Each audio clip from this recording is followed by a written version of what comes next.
welcome. Welcome to today's book reading discussion and celebration. So I'm Michael Trujillo. I'm going to serve as moderator.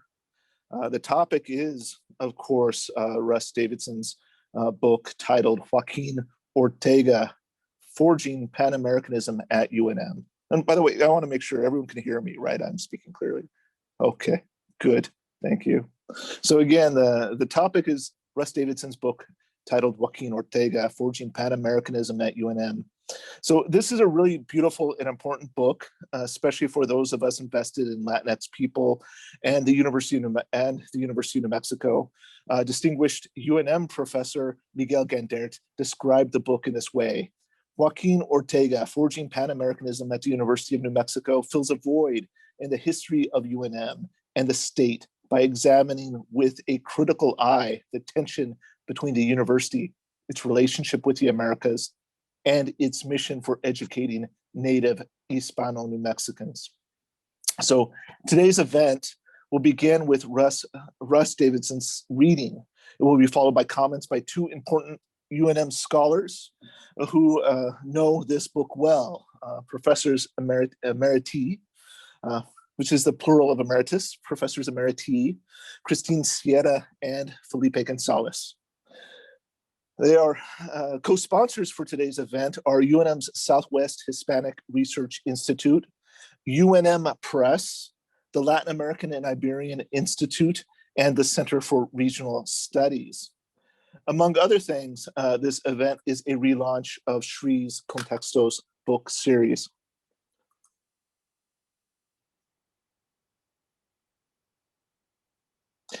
So Bryce Emily of UNM Press and Marlene Linares Gonzalez of LAI co-organized this event. And I wondered if anyone from UNM Press or LAI would like to say any words of welcome.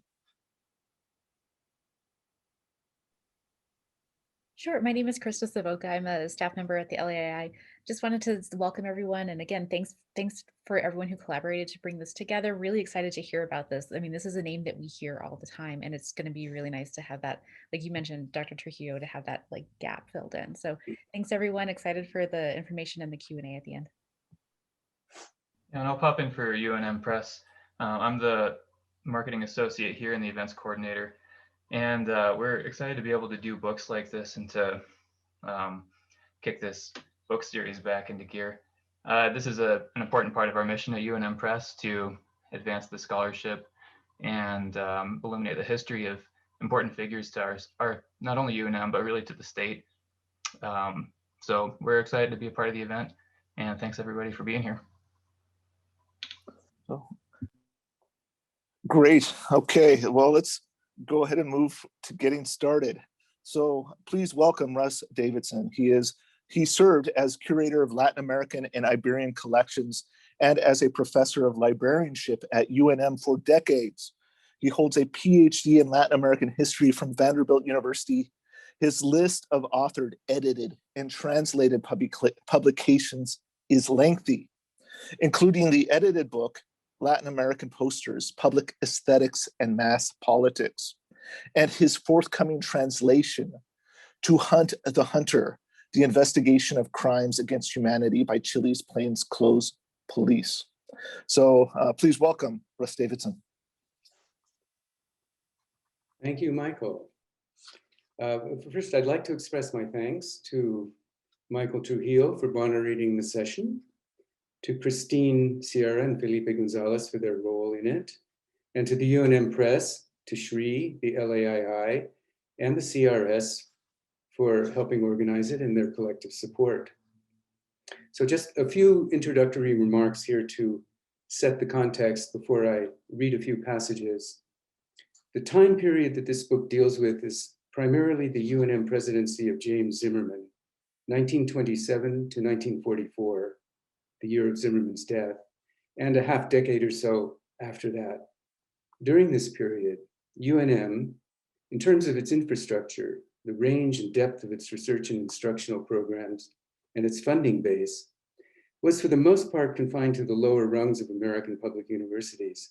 Yet during this same period, and under these same criteria, with the exception of funding, it had risen into the topmost ranks of US universities in the area of Latin American and Southwest Hispanic studies. In these fields, it was competing against the cream of American universities and more than holding its own. And furthermore, it was seen nationally to be doing so.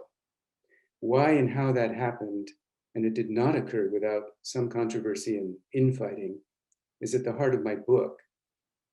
But it was largely the accomplishment of two individuals, James Zimmerman and Joaquín Ortega. Zimmerman provided the leadership and broad vision, and Ortega fleshed it out, gave it full form and substance, made it a living thing. To mention Ortega, however, is almost always to draw a blank stare. There is virtually no recognition of who he was, where he came from, what he did, and how he personified a central goal of the University of New Mexico, one very imperfectly realized inside the institution, that of bringing together on equal terms, guided by the principles of political and social democracy, all the peoples of the Americas. So I thought I would devote part of this reading to some of Ortega's biography, fill in briefly the trajectory of his life and career, quoting reflections on those by a handful of his colleagues and contemporaries. And then in a brief second reading, I'll describe the core of Zimmerman's ideas and ideals for UNM and Joaquín Ortega's refinement of them. Ortega moved permanently to New Mexico in 1941, when Zimmerman appointed him the first director of UNM's School of Inter-American Affairs. When this move occurred, Ortega was 49 and had lived in the US for 26 years, the last 5 as a US citizen. Not much is known about his early life, but I'll start there.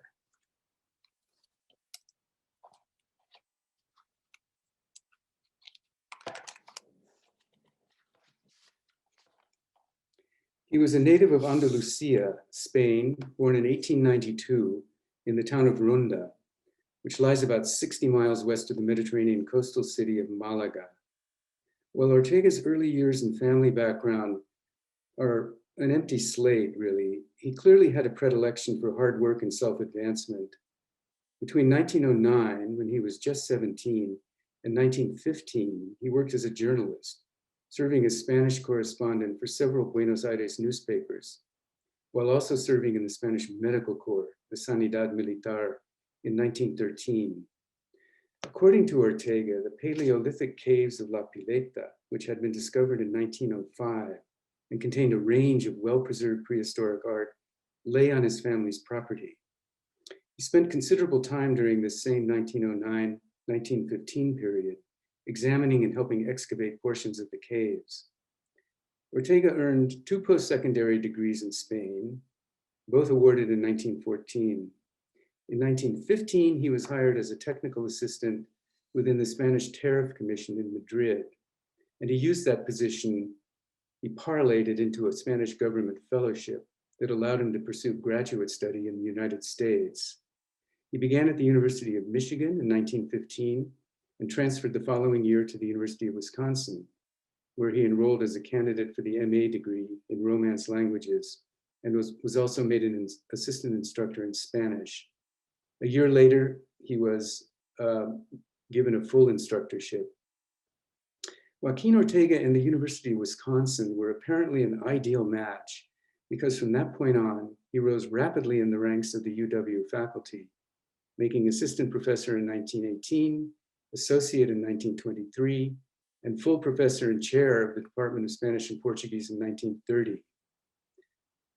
Ortega enjoyed a truly distinguished career at Wisconsin, the pinnacle of which was perhaps the work he did with his colleague, Antonio Garcia Solalinde, to found the Seminary of Medieval Spanish Studies, today known as the Hispanic Seminary of Medieval Studies, with support from numerous public and private sources. During his time in Wisconsin, Ortega also spent several years as the official representative in the United States of the Spanish Ministry of Education. Looking back at past milestones in the evolution of the University of Wisconsin's College of Letters and Science, the 1949 Badger Yearbook noted Ortega's role in elevating the reputation of the university nationally. Quote, "It was during this time that many great teachers helped to make the University of Wisconsin one of the most outstanding schools in the country. Joaquín Ortega did a great deal to improve the Spanish department. And part of what made Wisconsin one of the premier public universities in the country was its great many leaders, great many teachers. Then Ortega was at the center of this success by bringing onto a faculty such world-renowned scholars as Garcia Solalinde and the Spanish historian and literary critic Americo Castro.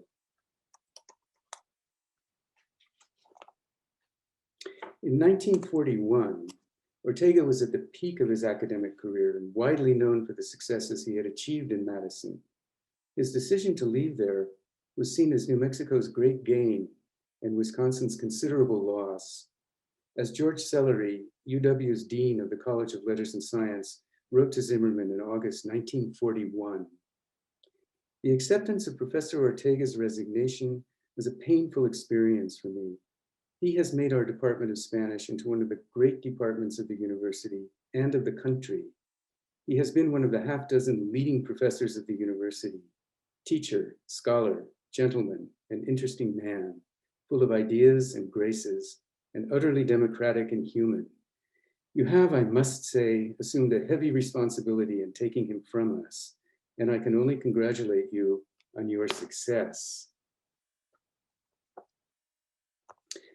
Although on the national level, he was known primarily within academic, philanthropic, and government circles, Ortega did gain some recognition outside of them. One such instance came through the work of the journalist and public intellectual Carey McWilliams. In his book, North from Mexico, published in 1948, McWilliams acknowledged Joaquín Ortega for the actions he had taken to improve Hispano-Anglo relations in the Southwest. Universities, McWilliams noted, were at the forefront of such efforts, and he cited Ortega as a prime leader in this sphere. The University of New Mexico was also credited by McWilliams for playing a prominent part in stressing the importance of utilizing the Native American and Spanish-speaking people of the Southwest as a bridge in forging more productive relationships with Indo and Latin America. In doing so, McWilliams was necessarily crediting Ortega by default. So those are just a few facts about Ortega's early life and primarily the early part of his career. So now I'll move to Zimmerman's ideas and ideals and Ortega's adaptations of them.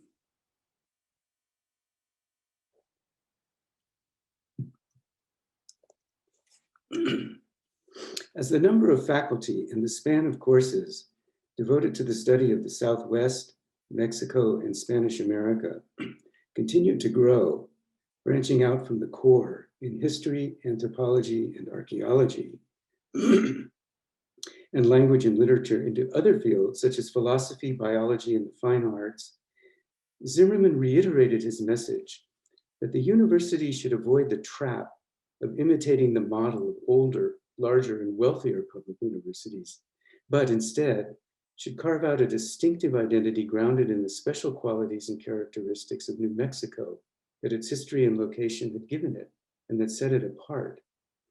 These characteristics might find expression in multiple forms, in language, art, architecture, music, religious practice, or in modes of land and water use.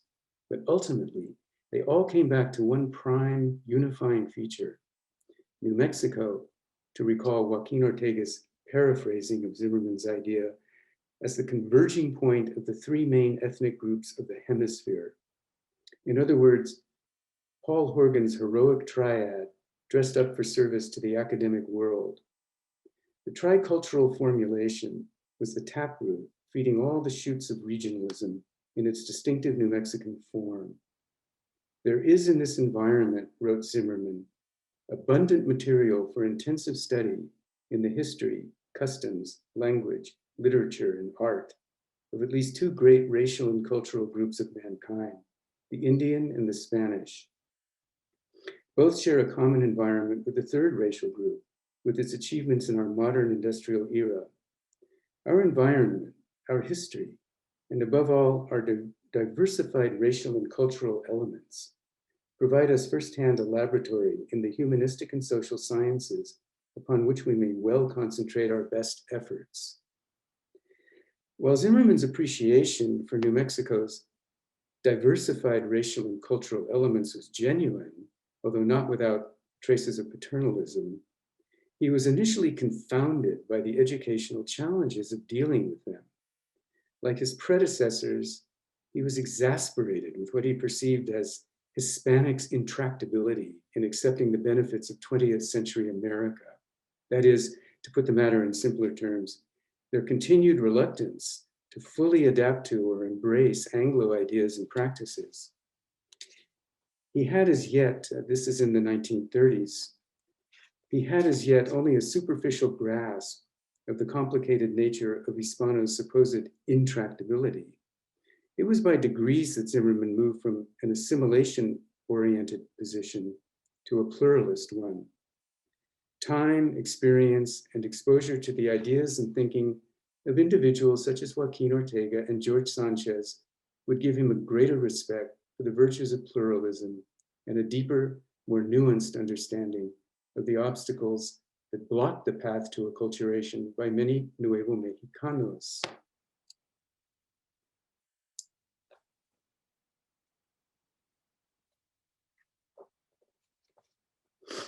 No one explained Ortega's convictions better than Franz Scholes, one of his few close friends on the UNM faculty. In a tribute to Ortega that he wrote after the Spaniard's death, Scholes described him in much the same terms as Ortega had lauded Max Otto. Max Otto was one of his mentors at Wisconsin. That is, as a great defender of the timeless purposes of the university and its tradition of humane learning. But to this description, he added, he also believed that the teacher and the university have inescapable obligations to community life and culture. As director of the School of Inter-American Affairs at UNM, he was not content to administer a purely teaching program. Under his leadership, the school actively sponsored community projects for the amelioration of the social and economic status of the Spanish-speaking people in the state. In the conclusion to his April 1941 report on the needs and opportunities confronting UNM's Inter-American Studies program, Ortega had stated that George Sanchez's book, Forgotten People, A Study of New Mexicans, helped make the case for his own plan. It is not difficult to understand why he would draw that conclusion. He took Sanchez's description and diagnosis of the economic problems and socio-cultural barriers faced by large segments of New Mexico's Spanish-speaking population as a call to action, in line with his advice to Zimmerman that he, quote, bend all departments of the university to solve the problems of the state, end quote.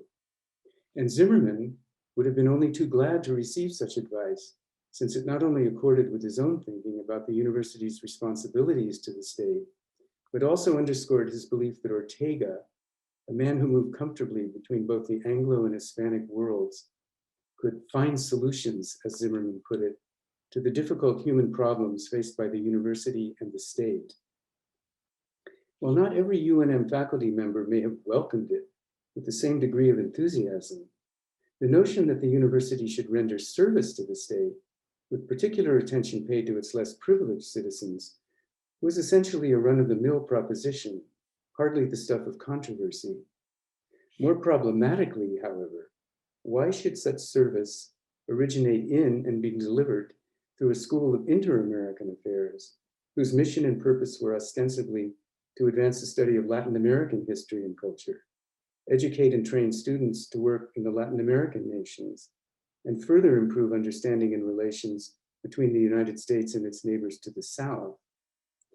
The question, at least in Ortega's mind, was readily answered, because many aspects of Inter-American affairs, and certainly many elements of Latin American history and society, found clear expression in New Mexico.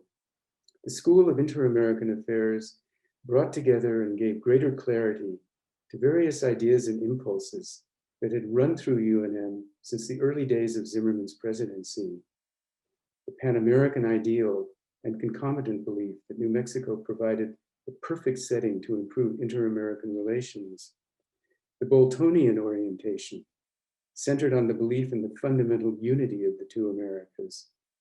The transparent overlap of patterns of social and economic life with many rural and urban communities in Latin America with their counterparts in New Mexico, created by the shared history of centuries of Spanish colonial rule and administration, and in its usual centerpiece role, the three cultures motif, the tricultural formulation.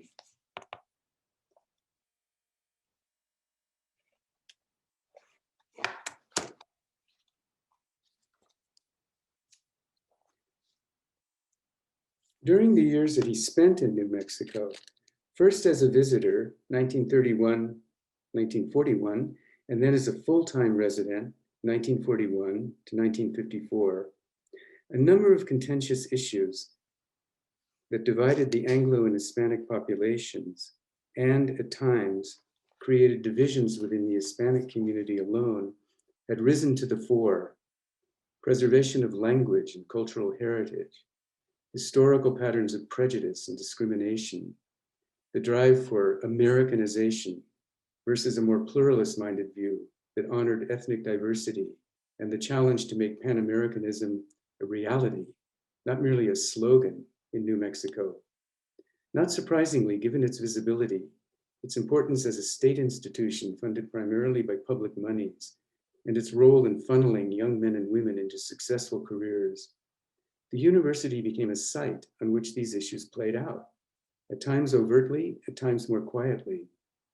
Never one to shy away from controversial topics, Ortega injected himself into the thick of this discussion. Like George Sanchez, another prominent figure and spokesman for the Hispano cause, Ortega struck a non-accommodationist line. He did not believe that Hispanos in New Mexico needed to assimilate fully to Anglo-American culture. Indeed, he was opposed to that idea. The ethnic identities of the two groups, and of course of Native Americans as well, were different. They might blend to a certain degree, but each group found expression according to its own lights. In a way, because of his great fondness for New Mexico and its people, Ortega, it seems only fitting, should have served as a kind of prism through which most of the issues affecting Hispano-Anglo relations at UNM in this period were refracted. Ortega's way of resolving them, outside of the call for simple justice and equality, was to take the tricultural formulation and transpose it into his synthesis of the Americas. New Mexico is the meeting ground on which Sanchez's forgotten people would defend and reclaim their heritage, and through which the promise and goals of Pan-Americanism could eventually be realized. It was a hope and a possibility that he summed up almost aphoristically in a simple sentence. New Mexico is the shortest route to Mexican goodwill and to the goodwill of all Latin America. Thank you. Excellent, thank you. So I'll introduce our first discussant. So our first discussant will be Christine Sierra. She is a professor emeritus of political science at the University of New Mexico and a former director of the Southwest Hispanic Research Institute. Her research has focused on the study of race, ethnicity, and gender in US politics, Mexican-American activism on immigration policy, and Hispanic politics in New Mexico. So please go ahead, Christine. Hi, everybody. Can you hear me? Yes. I am delighted to be, I have been invited to be part of this event, and I hope my comments are insightful and some value. When I was director of SRI, I, along with other SRI affiliated faculty, launched this book series, Contextos, to incorporate social science research, history, Southwest studies, Chicano-Chicana studies, and related fields that expanded or could expand ongoing research in the humanities. UNM Press offered strong support for Contextos, and I am delighted to celebrate the launch of a second book in our series. And thank you, UNM Press, for that support. A personal and special thank you first to Russ Davidson, whose work we are recognizing today. Russ has special talent and dedication to scholarship, as witnessed here through his authorship of this important book while in retirement, I might add.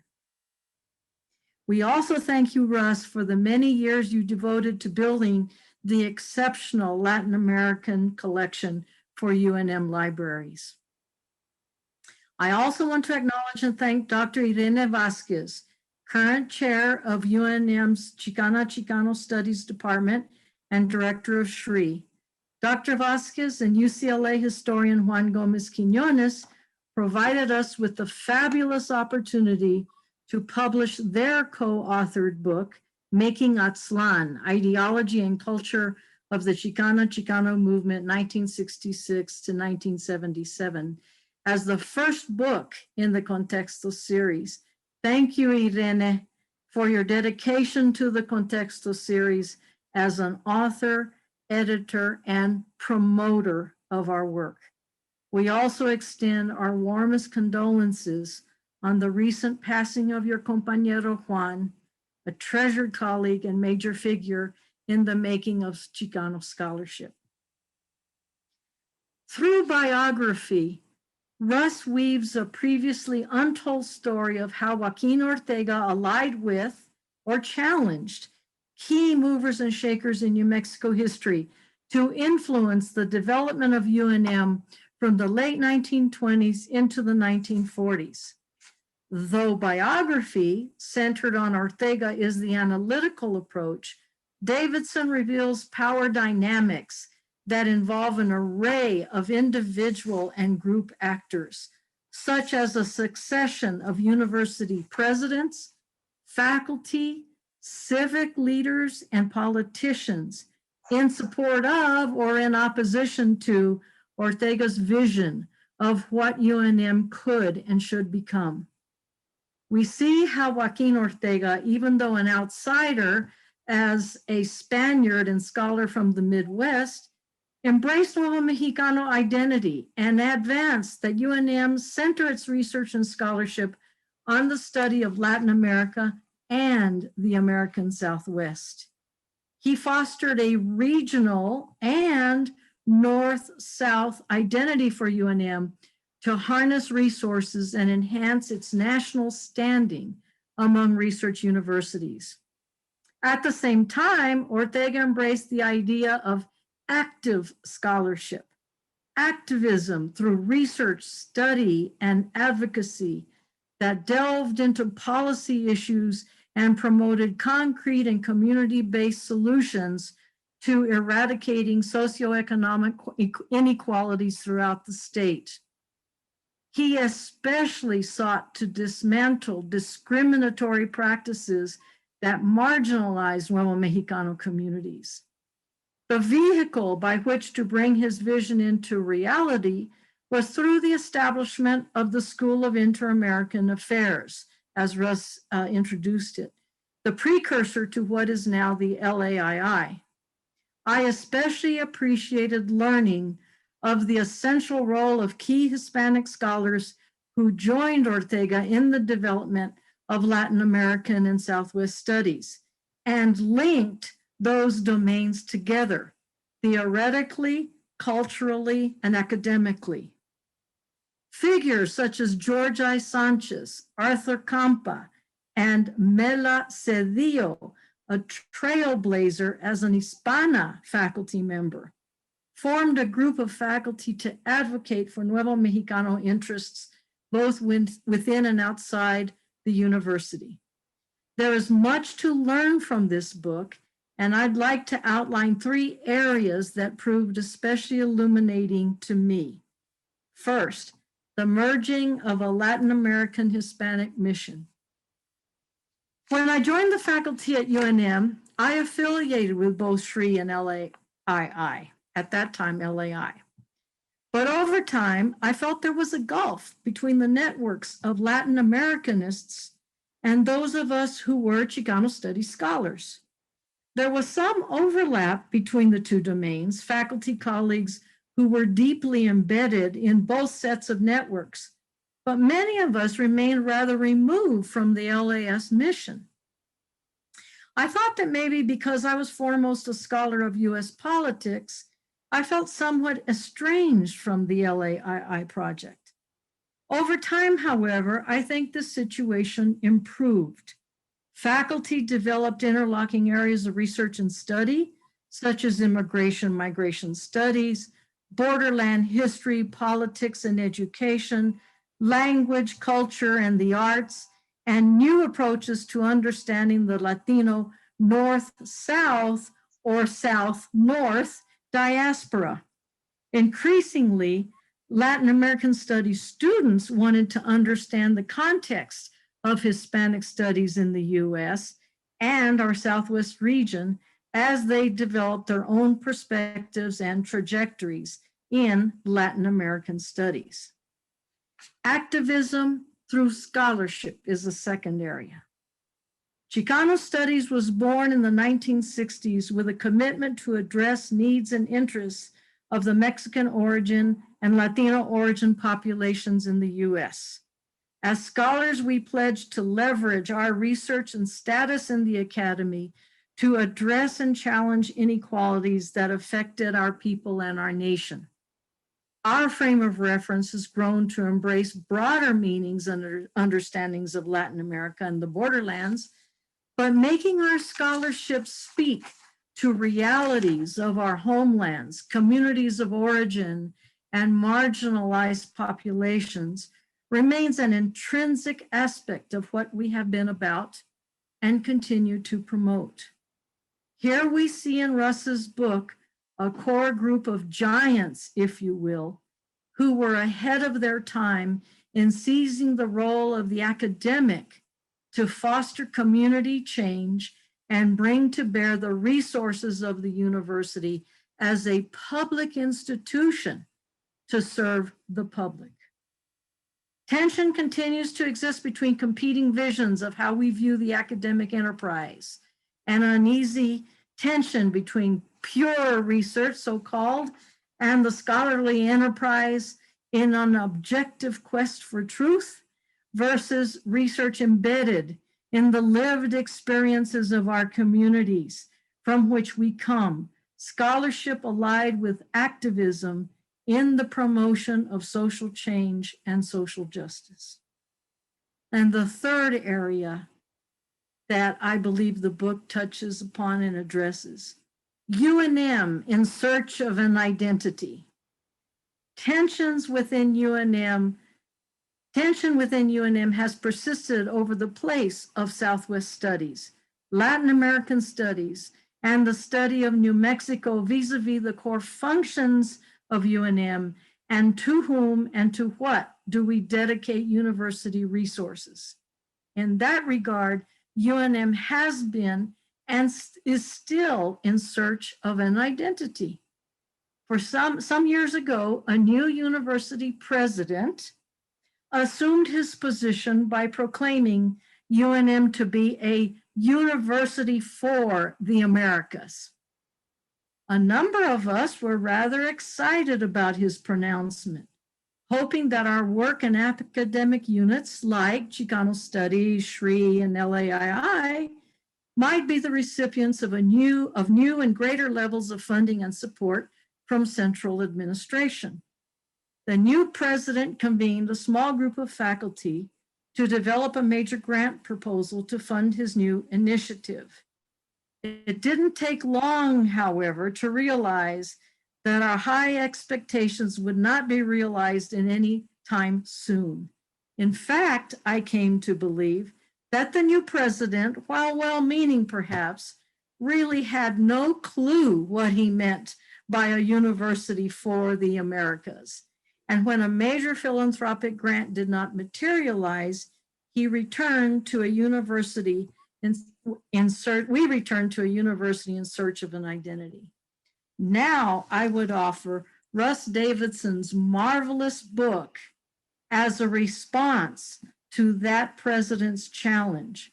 What Joaquín Ortega and other giants saw years ago as an appropriate answer to how to foster a university for the Americas and serve the people of New Mexico in that quest.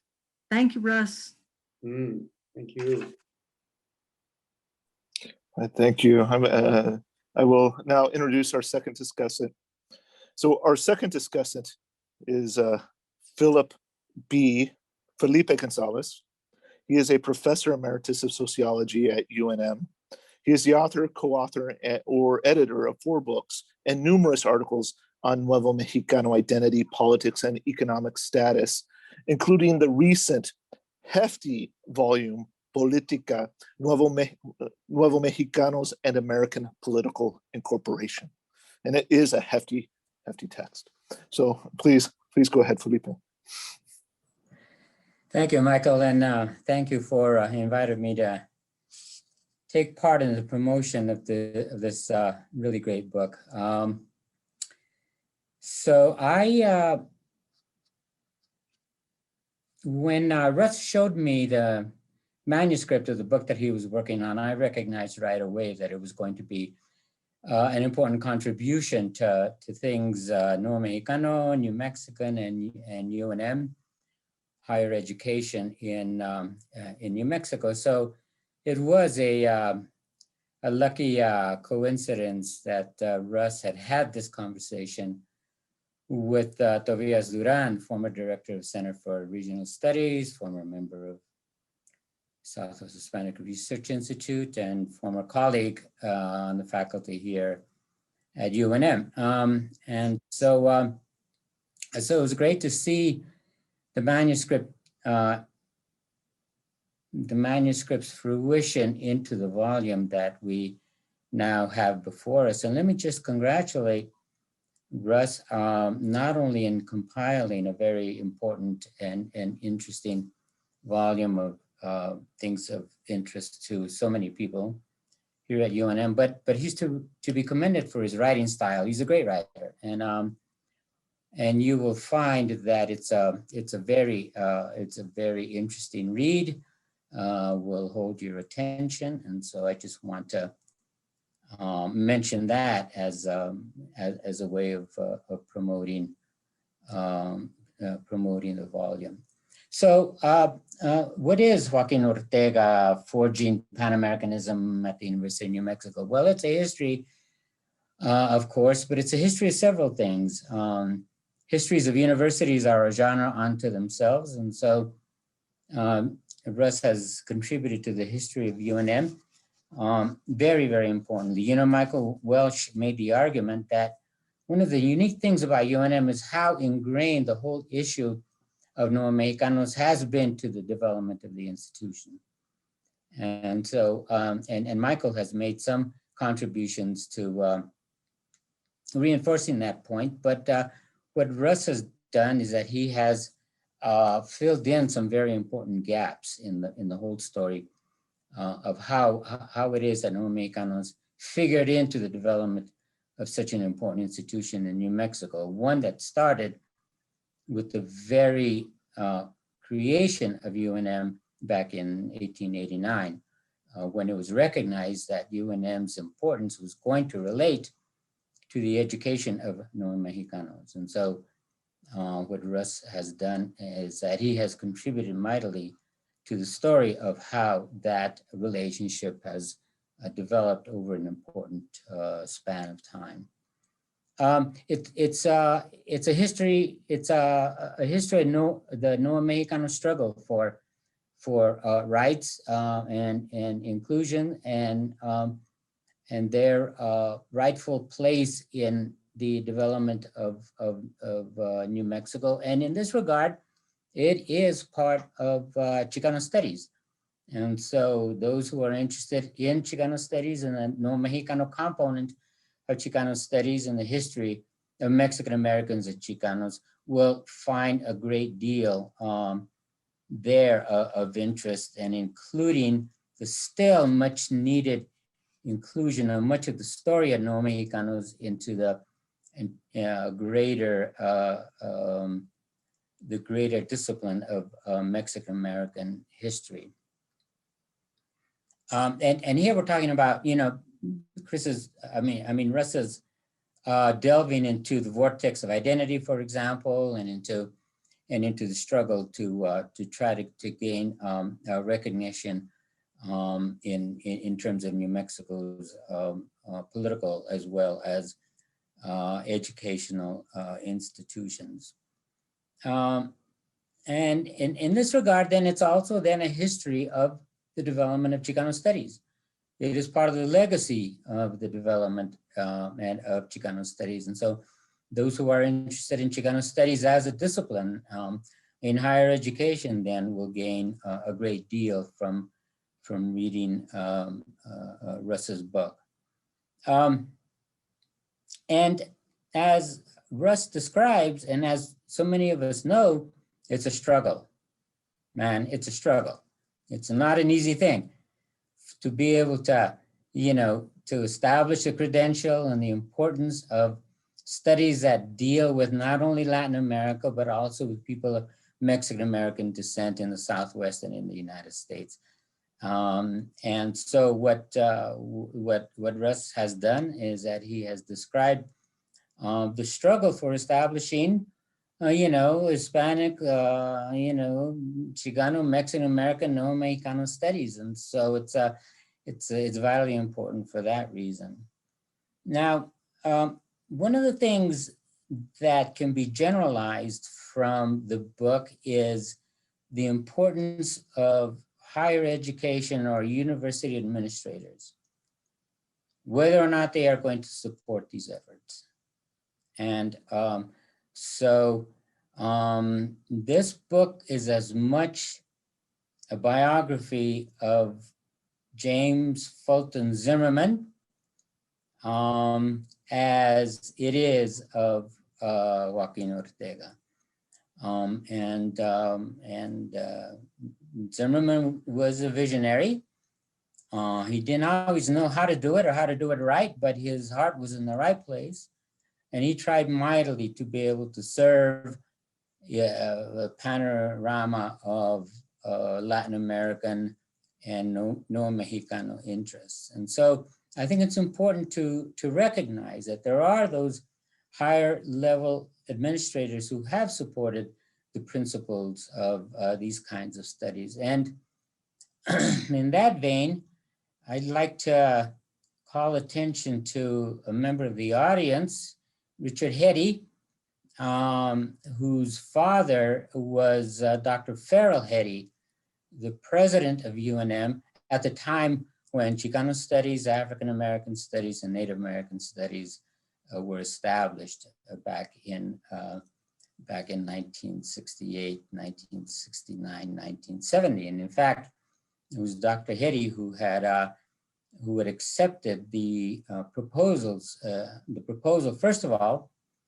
that UNM look into the establishment of these ethnic studies programs. I remember that very, very clearly because I was there and helped to write the proposal for Chicano studies. And so Dr. Hetty was one of those administrators who saw the importance of these kinds of programs.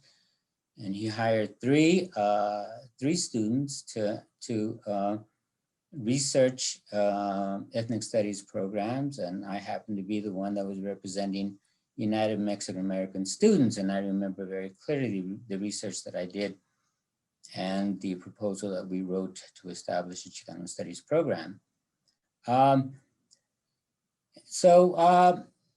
think that in the present day, and maybe Irene could help to support this assertion, that we also have a dean in the College of Arts and Sciences who belongs in that pantheon of higher level administrators who have supported Hispanic, Chicano, Latin American studies in the form of Mark Pisani, who is currently the dean of the College of Arts and Sciences.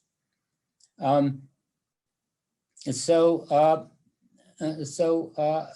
Russ's book now makes contributions to several layers of interest in terms of the studies that we're all interested in, and to development of the University of New Mexico. And he he relates some very interesting anecdotes and stories. For example, the role of Aurelio Espinosa, who is a very well-recognized individual and folklorist who helped to establish not only the discipline of folklore studies in the United States, but also did pioneering work in the documentation of and recovery of a great deal of Nuevo Mexicano, Hispanic and Mexican American folklore.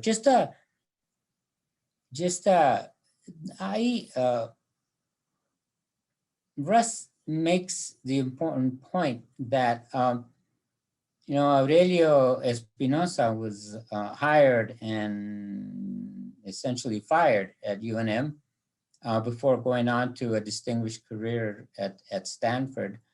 Espinosa at the time was, called for programs that would develop into the Hispanic Mexican American studies trajectory that was already being set in place. But he was summarily dismissed by one of UNM's early presidents. I like to wonder what life would have been like at UNM if Aurelio Espinosa had remained at UNM, given the whole question of Nuevo Mexicano Mexican American identity, because Aurelio Espinosa was an early disseminator of Spanish identity and Spanish American identity. Some people like to think that he was the creator of the identity, but he really wasn't. It was already well underway when he wrote his seminal articles and pieces around 1909. However, as some of us know, Aurelio became a fan of, he was so steeped into Spanish, the Spanish New Mexico connection, that he became a fan of Francisco Franco. And and he did that while he was at Stanford. I would imagine he would have done it had he been here at UNM. Another important figure brought into the story is Arturo Campa. Arthur Campa was a bit of a rival to Aurelio Espinosa because Campa was not a firm believer in the idea that the folklore to be found in New Mexico was of pure Spanish content and quality, and Campa wrote to counter that notion, which was pioneered by Aurelio Espinosa. But there was another figure, there was another one who went on to a very distinguished career as a Mexican American scholar at another institution, just like Aurelio Espinosa was summarily dismissed. And I like to imagine what the dynamics would have been if both of these scholars had remained at UNM. I think that would have been a very exciting intellectual dynamic had they not been disregarded in the ways that they were there. There was as Christine alluded to, there were some important women in the development of these studies at UNM, and Concha Ortiz y Pino was so important. She was very aware of the need and did what she could to support. And one of the things that was needed at UNM was legislators who had the same sensitivity as Concha Ortiz y Pino. And I think that had there been more of those legislators in New Mexico, then I think that the struggle would have been greatly aided. So I think that, you know, the likes of the Concha Ortiz Pinos of the world are to be properly acknowledged and congratulated. Changing times affect people's lives, and just like the history of Chicano studies, when a turn to more conservative politics did its part to put a damper on Chicano movement activity, not to exterminate it, of course, but certainly to you know, diminish it. You know, Joaquín Ortega saw much the same experience with the entrance of World War II, which affected not only higher education, but public education as well, and you know, put a damper on the development of bilingual education, because that was another area of very important recognition, and which George Sanchez himself helped to develop in the decades after New Mexico gained its statehood. So I think I'll leave it there. Just to reiterate, recommend the volume very highly, and to once again thank Russ Davidson for writing this important text. Thanks. So thank you, Felipe, and thank you, Christine. I think I want to go back to Russ now, and I wanted to know, do you have any comments or anything about the comments that have been made or things that you would want to bring up now? Well, first I'd like to thank both discussants for, yes, really enriching this topic, and for very, very insightful commentary. I think you know, they both fully developed in their remarks the importance of Ortega, and